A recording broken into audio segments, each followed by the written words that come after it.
আমাদের জীবনটা রেল লাইনের মতো, যেটা শুধু ছুটতেই থাকে, ছুটতেই থাকে, ছুটতেই থাকে তার নির্দিষ্ট গন্তব্যে, এবং একটা সময় সে গন্তব্যে পৌঁছেও যায়।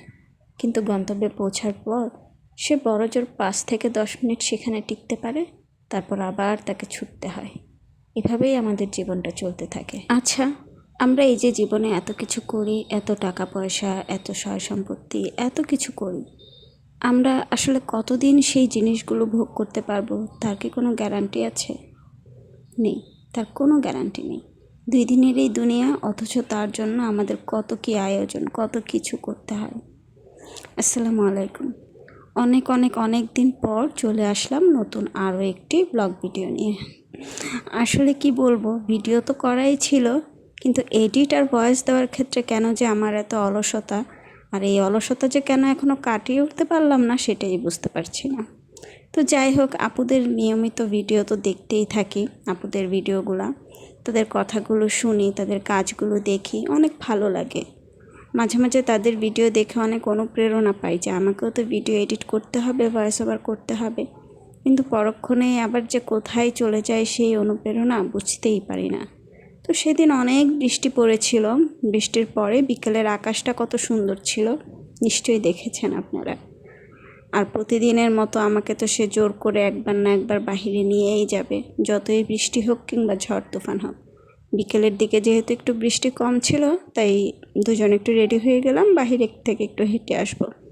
আমাদের বাসা থেকে রেল স্টেশনটা খুব একটা বেশি দূরে না, তাই দুজন হাঁটতে হাঁটতে রেল স্টেশনের ওখানে চলে গেলাম।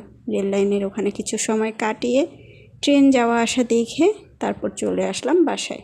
বাসায় ফেরার পথে কিছু বাজারও করে এনেছিলাম, সেগুলোই আজকে আপনাদের সাথে শেয়ার করব। এই তো ফেরার পথে দেখি যে অনেকগুলো শিং মাছ নিয়ে একজন লোক বসেছিল। তো সে যাওয়ার সময় মাছগুলো দেখে গিয়েছিল আগেই। আমি কিনতে নিষেধ করেছি, কারণ যেহেতু সন্ধ্যা হয়ে গেছে, রাত করে মাছ নিয়ে আসবে, এই মাছ কাটতে ভীষণ কষ্ট। তার তো মন এই মাছের মধ্যেই পড়ে আছে, তার উপর আবার শিং মাছ, তাজা, একদম ফ্রেশ, একদম জ্যান্ত ছিল মাছগুলা। তো কী আর করবো, পরে কিছু বাজার সদাই ছিল, সেগুলো করে তারপর ফেরার পথে কিন্তু সে ঠিকই মাছগুলো কিনে এনেছে। তো শাস্তি হিসেবে মাছগুলো তাকেই কাটতে হয়েছে, কারণ আমি রাত করে তো মাছ কাটবো না বাবা। রাতের বেলা মাছ কাটা মানে আবার গোসল করো, আবার সব কিছু ক্লিন করো, এক বিরাট ঝামেলা এক। তো মাছগুলো মারার জন্য কিন্তু সে খুব সুন্দর একটা পদ্ধতি, কি বলবো, একটা ট্রিক্স অবলম্বন করেছে। পলির ভিতরেই লবণ দিয়ে তারপর মাছগুলো মেরে ফেলেছিল, দেখেছেনই তো আপনারা ভিডিওতে। তো এই তো এখানে হচ্ছে কিছু শুকনো বাজার করে নিয়ে এসেছিলাম। আমরা দুইজন টোনাটুনির সংসার, আমাদের খুব একটা বেশি কিছু প্রয়োজন পড়ে না, তারপরও যা, আসলে পড়ে না বললে ভুল হবে, একটা সংসার ঠিকভাবে সুন্দরভাবে চালাতে গেলে সব কিছুরই দরকার পড়ে। এবার সেই সংসারে 2 জন মানুষ হোক, 10 জন মানুষ হোক, কিংবা 15 জন মানুষ হোক, সব কিছুই টুকটাক লাগে।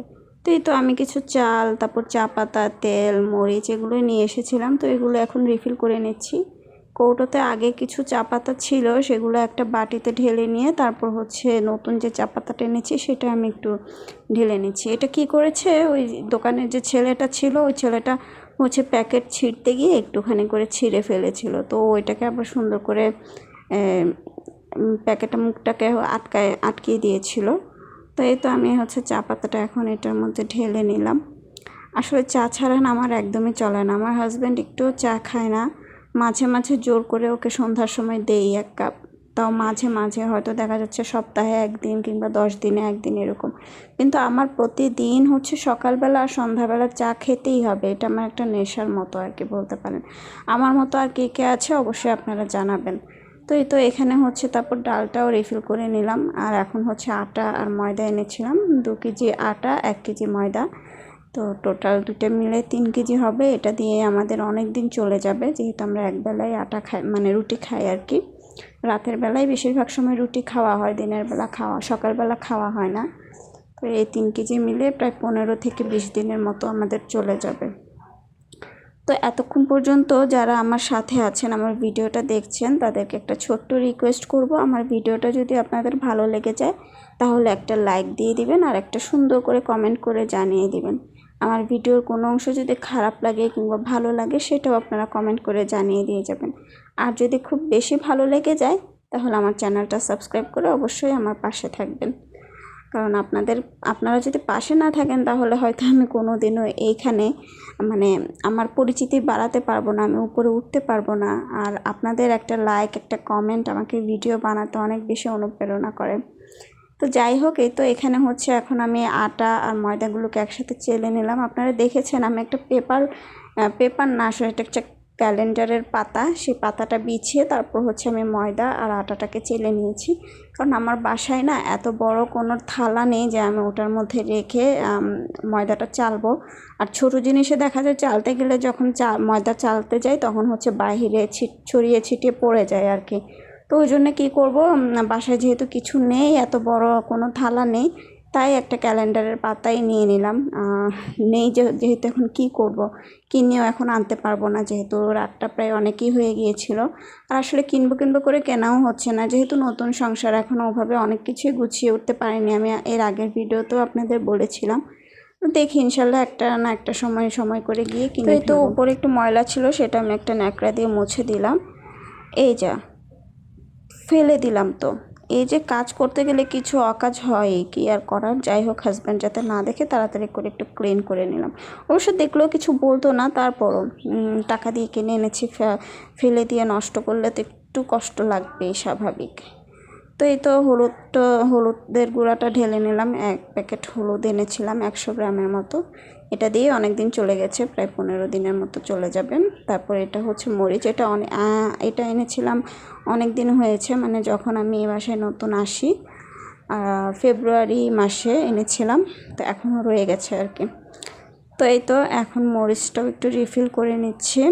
আমি আসলে অনেক আপুকেই দেখি সুন্দর সুন্দর মশলার জার ব্যবহার করে, কাচের কৌটা। আমারও ইচ্ছা আছে ওসব নেওয়ার, কিন্তু আপাতত এগুলো দিয়েই চালিয়ে নিচ্ছি। আস্তে আস্তে সব কিছুই করে নেব আর কি। তো এই তো মশলার বাটিটাকেও এখন আমি একটু পরিষ্কার করে নেব। তো এই কাজ করতে করতে আজকে আপনাদের কাছ থেকে এখান থেকেই বিদায় নিলাম। সবাই ভালো থাকবেন, আল্লাহ হাফেজ।